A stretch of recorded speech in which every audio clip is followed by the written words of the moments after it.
Hello, everybody. Thank you so much for attending this workshop. My name is Jesse Day. I'm the host of a YouTube channel called Commodity Culture, where we talk about investing in commodities and natural resources. The talk I'm giving today is a little bit different than that. It's titled The Nomad's Edge: How Leaving Canada Can Make You a Better Investor. It's really about leaving so-called legacy brand Western nations and relocating to developing nations or emerging economies, and the advantages that that can offer you, primarily economically, in the form of tax breaks and a lot of other things we'll get into, but also some intangible benefits which I want to discuss. So how it can make you a better investor, spoiler alert, is basically freeing up more capital for you to invest. And I'll show you how here. So here are the main benefits that I want to discuss today. The first is tax relief. As you all know, in Canada in particular, taxes are incredibly oppressive. I would call them insane. There's a lot of different descriptions that one could use, but they're way, way too high for what you get. So you can lower your taxes significantly by relocating to other jurisdictions. The other is lowered cost of living. Of course, inflation has taken its toll across the world, but it's taken much less of a toll, particularly if you're making a Canadian or American salary and relocating to a developing nation. Your cost of living is going to be far lower. Sometimes it's very significant, and I'll show you that a little later. Asset diversification. This is another benefit that I'm going to discuss. Geographic diversification, having two different places where you can go, and some intangible benefits, which I will also get into. So first of all, I want to talk about the tax breaks that you can get living in other jurisdictions. As a digital nomad, these are the countries with a 0% income tax. Zero. You pay nothing on your income around the world, regardless of where it's sourced. Croatia, Argentina, Bahrain, Barbados, Bermuda, Cayman Islands, Costa Rica, Kuwait, Malta, Montenegro, Qatar, and just a 10% income tax rate. These other countries: Bosnia, Bulgaria, Kazakhstan, North Macedonia, Paraguay.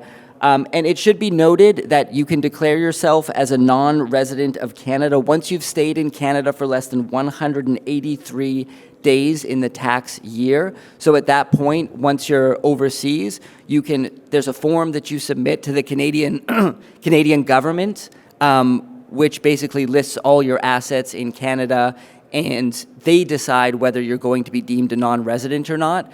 Basically, you can keep your bank account, you can keep credit cards. If you have a residence here that you own, that might be an issue. A business that you own, that could also be an issue in terms of declaring non-residency status.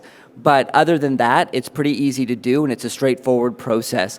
So let's move on to the next slide, which is the cost of living. So I've put some cities here, some capital cities, and the cost of living in those cities versus Vancouver. Manama in Bahrain is 32% cheaper. Valletta in Malta, 33%. Kuwait City in Kuwait is 36%. Belgrade, Serbia is 50%.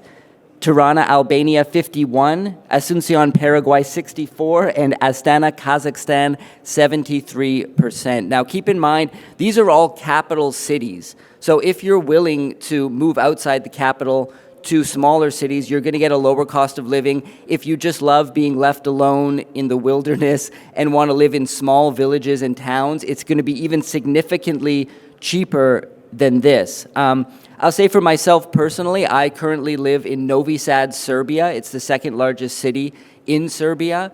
I previously lived in Zagreb, Croatia before that. And previously, I lived in Beijing, China for 8 years, 2 years, and I lived in Seoul City, South Korea for 8 years. So I've had a decent amount of experience dealing with different regulatory regimes, getting different residence permits.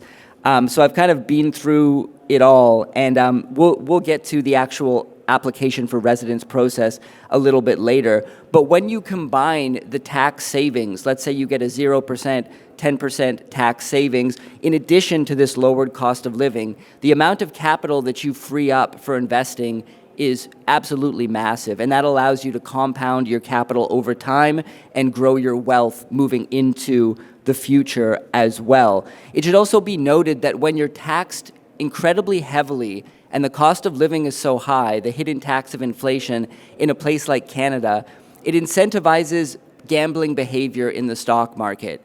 because you have less capital to allocate. Unless you're making a very high salary, it tends to cause people to believe that they need a 10x return or a higher return to be able to make a decent difference in their quality of life. And so freeing up all of that capital through tax savings and through a lowered cost of living is a great way to get out of that mentality and be able to more slowly compound your wealth over time.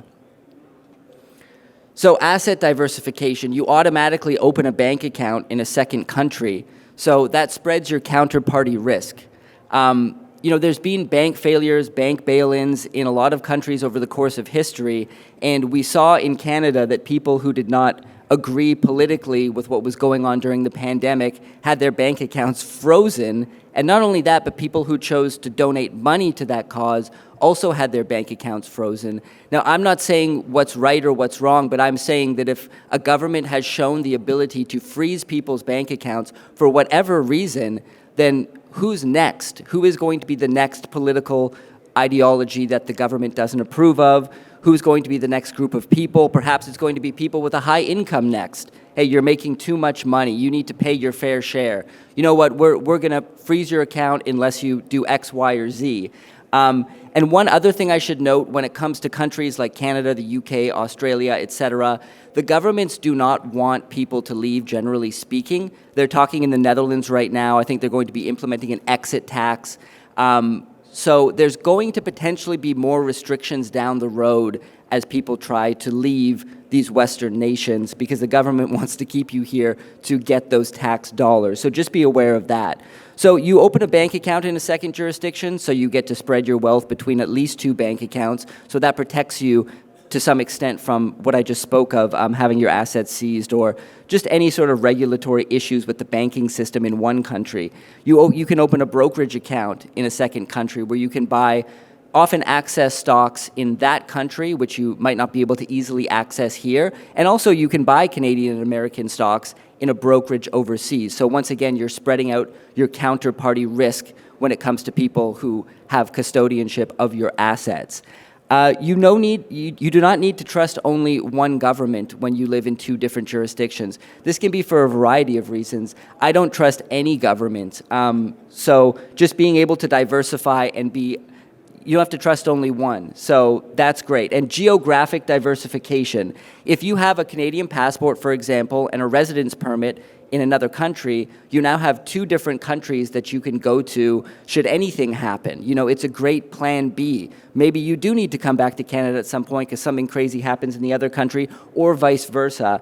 So you have that option to be able to move about freely between 2 different countries and be able to walk through passport control in both countries and be welcomed in without questioning, for the most part. Canada kind of questions you sometimes, I guess. Some of the intangible benefits I want to discuss, and this is all individual to you because everybody's different.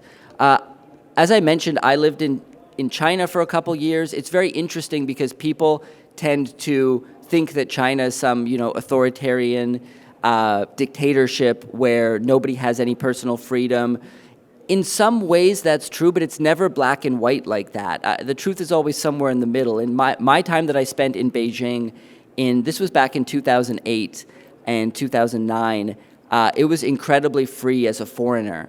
I mean, this is one interesting thing, and this comes to the personal freedom aspect of this particular slide. And that's important to some people and it's not important to others. For me, it's extremely important. But often you can find yourself in jurisdictions as a foreigner where the local population doesn't have a lot of personal freedoms, but you will have an insane amount of personal freedom because the government wants you there to pay some taxes to them, or you might pay 0, but at least they want your economic input into the country because a lot of these developing nations want to boost their economy, which is why they have these programs that are so open for people to come to the countries. So there might not be freedom of the press. You might not be able to criticize the government publicly, but as a foreigner who's going there and just wants to be left alone and do your own thing, you're not going to be subject to any of those restrictions on your freedom, and people generally will just leave you alone. So that's one thing to think about. A higher level of safety. As I mentioned, I live in Novi Sad, Serbia. People have a very negative image sometimes of Serbia and the former Yugoslavian countries in general.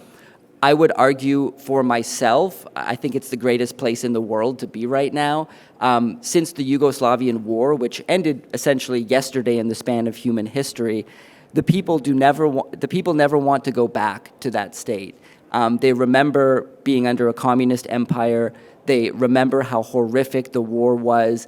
And so people instinctively do not trust their government, which for me is very important.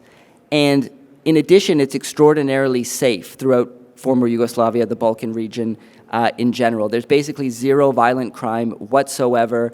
People always talk about the Balkans are a boiling pot of ethnic tensions, a powder keg waiting to explode at any time.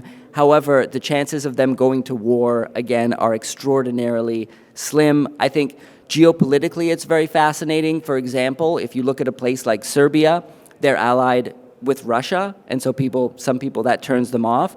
But one thing's for sure, we get cheap Russian natural gas delivered to us. So unlike a lot of the EU, which is boycotted or sanctioned Russian gas, their energy costs are absolutely skyrocketing. In Serbia, our energy costs are very reasonable because we still have access to plentiful natural gas from Russia. So it's all about your own preferences. But higher level of safety, you get greater personal freedom, generally speaking, when you go to these developing economies. Societal values that align with your own. This is an interesting one. For example, using, once again, Serbia, where I'm at, it's a primarily Orthodox Christian society. Everybody is Orthodox Christian. The symbols of Orthodox Christianity are everywhere, but the people in Serbia very much try to embody and live that religion. It's not just lip service that they're paying to it, just go to church every Sunday. So they embody the teachings of Christ, so to speak. Now, interestingly, I am not religious, but the values and the moral compass of that particular religion and the people in Serbia align very closely with my own. So even though I'm not a believer, so to speak, I very much appreciate being around those people, extraordinarily kind, and they want to help you, basically. So it's a great place to be, in my view. Now, for some people, they would hate that. I don't want to see religious imagery everywhere. I don't want to be in a religious society. So there's other places you can go. Or perhaps you want to go to a majority Muslim nation. Albania in the Balkan region, for example, is 80-90% Muslim. So if that's the type of ideology that most closely aligns with your own personal beliefs, then you can look at these different countries and choose for yourself. Immersion in a new culture and language, I think this can open up a lot of doorways in your own mind, and particularly when it comes to investing as well, because it kind of breaks you out of any sort of herd mentality. When you immerse yourself in another culture, you start to learn the language, you start to consider all of the differences between the new culture you're in and your old culture back home, both the positives and the negatives. And making these comparisons and starting to think about that really opens up your mind, and I think it can make you a better investor in the way you're evaluating companies. I know it sounds kind of esoteric, but I have found for myself, living in China, living in Korea, living in Croatia and Serbia, I've experienced so many different cultures and so many different ideas that it greatly influences how I view the world, and I think that can translate to investing as well. So here are some ways to get residence. These are the main ways. There's digital nomad, obviously. So what this means is either A, you work for a company in Canada, and this is a very important point. If you work for a company in Canada and they are willing to have you work remotely, if you are willing to work remotely with a company that is in Canada, then you need to have them make you an independent contractor as opposed to an employee. Because if you have an employment contract, then you can still be subject to Canadian taxes. Whereas if you are an independent contractor who is performing the work in another jurisdiction, then it is not applicable for you to pay taxes within Canada. You can get one through company formation. Sometimes this can be more involved, such as in Croatia, for example. You need to have, I think, 30,000 euros in an account. You need to hire 1 to 2 Croatian employees. So you really need to start a real business and make an attempt to make profit. They want to see your profit loss accounts and everything like that. In Serbia, you can start a business, and all they want from you is about $100 a month in business taxes. They are not too concerned with, there's no startup capital required. They're not too concerned about who you're hiring or not hiring, and they just want to see a very basic business plan, and that's pretty much it. That's how I got residence in Serbia. So it's very interesting. There's differences, so you have to look into all of those and determine which might be right for you. Entrepreneurship, this is another type of residence permit that exists in different countries where you declare yourself an entrepreneur. It's kind of similar to business formation. You lay out what your plan is, what sort of work you're trying to do, what sort of clients you're trying to get, and submit some documentation. You generally need a criminal record check from your home country for most of these countries to be able to get residency. Not in Serbia, interestingly. You need no criminal record check. Citizenship through ancestry, this is obviously the best out of all of these lists here. If you have parents, sometimes even grandparents from other countries, a lot of these countries have citizenship programs where you can apply and then become naturalized through ancestry. So that's obviously great if you have that. Investment. A lot of different countries have citizenship through investment, whether that's into some sort of government fund, a real estate fund. Turkey, I believe it's a 500,000 US dollar real estate. It might even be 350, or maybe they raised it recently, but nonetheless, in Turkey, you can get residency through buying a property. Hungary has just opened a program where if you invest 250,000 US dollars into a real estate fund, there's 3 different ones that have been set up. You can get permanent residence through that route. So most of these require a decent amount of capital. Malta famously is, I think, over 1 million euros you need to invest in the country to be able to get a passport. But nonetheless, these opportunities do exist. Property ownership. This is a great one because property, as I mentioned, cost of living being lower, property can be extraordinarily cheap in a lot of these countries. And in many of them, there's no minimum purchase. There's no minimum price on these properties that you need to pay to be able to get this permanent residence. So you could spend as little as 10,000 euros and buy a small fixer-upper in a place like, let's say, Bosnia or Albania, probably. You would be able to then get a residence permit. But nonetheless, if we take, again, Serbia as an example, because it's what I know best at the moment, you can get a really nice house, newly renovated, with a big yard. If you're willing to live outside of Belgrade and outside of Novi Sad, because that's also a very popular city, and live in one of the smaller towns, which are still very convenient, you can pay around 100,000 euros to 150,000 euros, and you get a 3-4 bedroom, 2-bathroom, newly renovated home with acres of land. So the cost of property, and it's even cheaper in Albania, North Macedonia, and Bosnia as well. So it's something worth looking at. South America, a lot of those places as well. A lot of those countries will have cheaper property, some places in Argentina. So it's worth looking into, and many of these countries will just give you a permanent residence permit. Sorry, not permanent. You'll get a residence permit on a yearly basis, usually, through just buying a property. And then you've just got it. You just have to renew it every year. Some of them have requirements for how many days out of the year you actually need to live there and stay there. Some of them do. Again, Serbia is a very gray country where on paper they have days, how many days you have to stay in the country, but by and large, sometimes they don't even check and they don't really care, and they just stamp your residence permit and send you on your way. Well, no, they don't do that. You'll go through a nightmarish bureaucratic process, which I'm going to talk about in a second when it comes to the downsides that can exist. You can, of course, get a work permit, although this isn't a great way to go if you're moving to a developing nation because you're going to be making a local salary, generally speaking. It's very difficult to find work unless you're really specialized in your field and they need that work. You'll also need to learn the local language in most of these places, so that's an additional challenge, but it is one possibility. And of course, a student visa is a great way if you want to study abroad anyways. You can kind of get 2 things done at once where you'll be able to study in the country, so you'll spend some time there, get to know the culture, get to know the society, and see if it's the right fit for you first before you decide to make the move.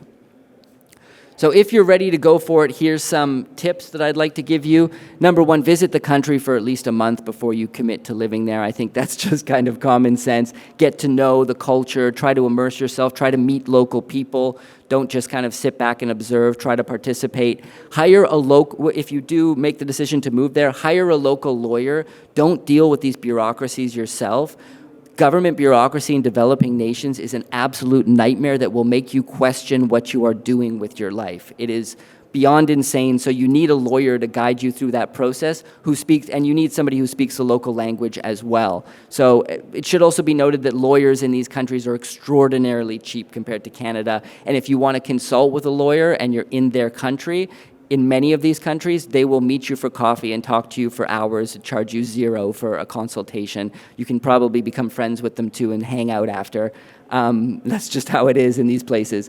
Hire an accountant in Canada with non-residence tax filing experience, because although you do not have to pay taxes once you declare yourself a non-resident, you still need to report your global income. And if you have assets in Canada, such as stocks, and you need to pay, you are subject to Canada's capital gains taxes if those stocks are in a brokerage account within Canada. So you can't really escape that. You can't transfer your assets, I suppose, to another jurisdiction potentially, or open a brokerage account in another jurisdiction, because a lot of these countries have much lower capital gains taxes as well. You need to notify the CRA and your banks of your new address and the fact that you are now a non-resident for tax purposes. So do this as soon as possible. It's just something you want to do so you don't end up in trouble, essentially. And realize there are downsides to every country. I'm making this all sound pretty rosy, but moving to Croatia and moving to Serbia was incredibly difficult. It took an incredible amount of time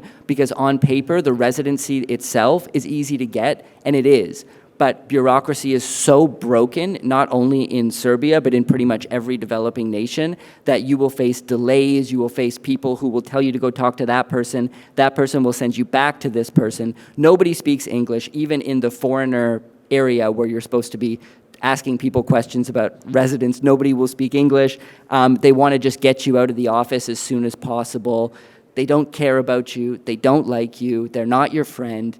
And you need to realize that. Also, just to give an example for Serbia, extraordinarily inconvenient, infrastructure in shambles, terrible grocery stores, just a few of the things that are not great. But for me, the positives outweigh the negatives, so that's why you need to visit these countries yourself. See, there's always going to be pluses and minuses. So see where you'd like to go, what works for you. It's not for everybody, but it's just something to consider, so I hope you found this information useful. Just a couple resources that I would direct you to. The Wandering Investor, he has a YouTube channel. That's my friend Ladislas Maurice. He is amazing. He has some of the most interesting interviews with real estate agents, fund managers, lawyers in all sorts of different developing nations, and he goes there boots on the ground and asks them the questions about how people can get residence. So definitely check that out. Nomad Capitalist, a bigger channel. I was interviewed on there actually. They help 7, 8, and 9-figure entrepreneurs, but ignore that because they've got some great information on their channel. And of course, I hope you'll subscribe to Commodity Culture on YouTube. We do discuss aspects of personal sovereignty and moving around to different countries sometimes in addition to the investment topics. So thank you very much and have a great conference.